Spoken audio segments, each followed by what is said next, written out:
Bonjour à tous. La prière historique du pape et du roi d'Angleterre à la chapelle Sixtine, le rapport de l'AED sur la liberté religieuse dans le monde et la première rencontre du pape avec les victimes de violences dans l'église, c'est aujourd'hui dans SIC, la sélection de l'info catholique. L'aide à l'Église en détresse tire la sonnette d'alarme selon son rapport 2025 sur la liberté religieuse publié mardi 21 octobre. Plus de 5,4 milliards de personnes vivent dans des pays qui bafouent ce droit fondamental, soit près des 2/3 de l'humanité. L'étude menée dans 196 pays pointe 24 nations en situation de persécution, dont la Chine, l'Inde ou le Nigeria, où les violations graves et systémiques touchent plus de 4,1 milliards de personnes. Lors de la présentation au Vatican, le cardinal Pietro Parolin a jugé inquiétant que cette édition du rapport soit la plus volumineuse depuis sa création il y a 25 ans, preuve que les violations augmentent d'année en année. Il a rappelé que la foi doit être une réponse libre et non une soumission forcée, estimant qu'aucun gouvernement ne peut entraver la conscience humaine. L'AED a lancé pour la première fois une pétition mondiale pour défendre ce droit, inscrit à l'article 18 de la Déclaration universelle des droits humains. Ce lundi, le pape Léon XIV a reçu en audience les membres d'un collectif de victimes d'abus commis par des membres du clergé. 6 membres du conseil d'administration de l'ECA Global, Ending Clergy Abuse, ont participé à cette rencontre, la première du pontificat de Léon XIV. Depuis sa création, l'association lutte en faveur d'une politique de tolérance zéro au sein de l'Église. Avec son dernier projet présenté au pape, Initiative Zéro Tolérance, il rejoint les préconisations du dernier rapport de la Commission pontificale pour la protection des mineurs, publié le 16 octobre dernier, qui insiste sur la reconnaissance publique et la réparation des violences commises au sein de l'Église. Moment historique au Vatican. Pour la première fois depuis la réforme anglicane de 1534, un pape et un souverain britannique ont prié ensemble dans la chapelle Sixtine. Léon XIV et Charles III se sont recueillis ce matin sous les fresques de Michel-Ange lors d'un temps spirituel consacré à la sauvegarde de la création. Avant cette prière, le roi avait rencontré le pape en privé. Selon le Saint-Siège, l'échange a porté sur des thèmes d'intérêt commun avec une réflexion commune sur la nécessité de continuer à promouvoir le dialogue œcuménique avec le gouverneur suprême de l'Église d'Angleterre. La célébration a été coprésidée avec l'archevêque anglican d'York, Monseigneur Stephen Cottrell, et accompagnée par les chœurs des deux traditions. À l'issue de la cérémonie, Léon XIV et Charles III se sont mutuellement offert une orchidée Cymbidium, symbole de ce rapprochement historique entre les deux églises.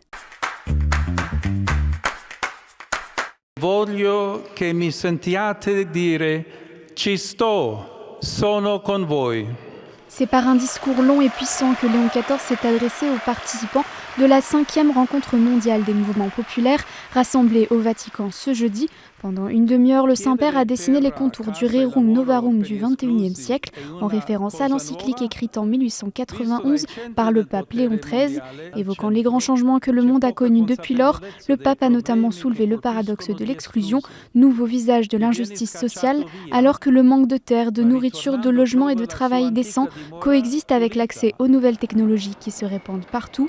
Léon XIV, qui a choisi de mettre les pauvres au cœur de son pontificat, a exhorté les responsables des mouvements populaires à répondre à ce vide éthique en mettant en place des processus de justice et de solidarité.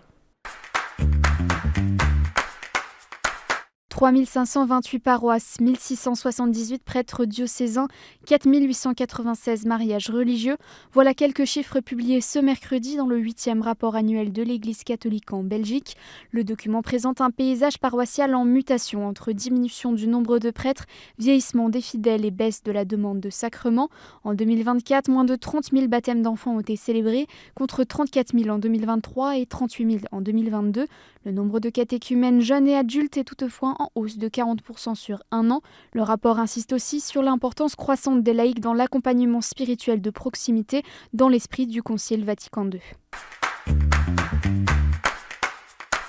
L'abbé André Périga, prêtre du diocèse de Périgueux, a été condamné lundi dernier à 4 ans de prison avec sursis pour des faits d'agression sexuelle sur mineurs commis à la fin des années 90.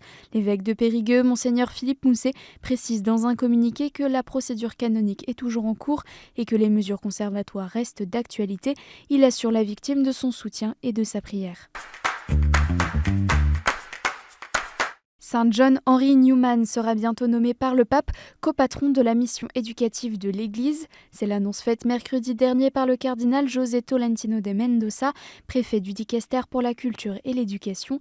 John Henry Newman rejoindra ainsi Thomas d'Aquin comme saint patron des écoles catholiques. À l'occasion du 60e anniversaire de la déclaration Gravissimum Educationis, le pape publiera le 28 octobre prochain un document sur l'éducation, tandis que le jubilé du monde de l'éducation devrait rassembler à Rome jusqu'au 1er novembre plus de 20 000 personnes de 124 pays. Et en bref, le diocèse du Havre a publié ce lundi un appel à témoignages concernant le père Pierre Bernard. Ce communiqué fait suite à la reconnaissance par l'INIR, l'instance nationale indépendante de reconnaissance et de réparation, de 2 plaintes pour violences sexuelles de la part du prêtre aujourd'hui décédé.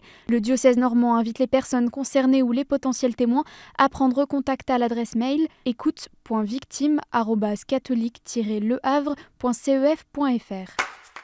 Et on termine avec des images de cette statue de 2 mètres de hauteur qui va rejoindre le cloître, la structure d'accueil des apprentis d'Auteuil à Marseille. Représentant Jésus Charpentier, elle est en cours de réalisation par le sculpteur Jean-Joseph Chevalier, spécialisé dans l'art chrétien.